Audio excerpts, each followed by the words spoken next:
Hi అండి. ఇవాళ రొటీన్‌గా ఏసే మనం మినపగుండ్లతో దోస కాకోకుండగా బొబ్బర్లు, రైస్‌తో దోస అండి.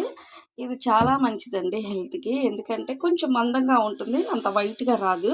కాకపోతే షుగర్ పేషెంట్‌లకు, హార్ట్ బీపీ పేషెంట్‌లకు అందరికి కూడా పిల్లలకి కూడా చాలా మంచిది. కొంచెం మందంగా వస్తుందనమాట. దీని మీదొచ్చేసి లైట్‌గా మన అవసల బొబ్బర్ల దోస, బొబ్బర్ల పొడి బొబ్బర్ల దోస మీద ఎగ్‌ను పగలగొట్టి దాంట్లో ఉప్పు, కారం, పసుపు అన్నీ ఏసేసిన తర్వాత దాన్ని మొత్తం ఇలాగా కవరప్ చేయాలి. చాలా టేస్టీగా ఉంటుంది. వావ్! బొబ్బర్లతో ఎగ్ దోస రెడీ. ఇది షుగర్, హార్ట్ పేషెంట్లకి ఎంతో మంచి ఆరోగ్యకరమైందండి. అవిసె గింజలు, బొబ్బర్ల కారప్పొడితో పాటు ఇక్కడ పల్లి పల్లీ పచ్చడి, ఇంకా ఆనియన్ ఇలా చేసిస్తే ఎంతో ఆరోగ్యం. వీడియో నచ్చితే లైక్ చేయండి, షేర్ చేయండి, సబ్స్క్రైబ్ చేయండి. Thank you.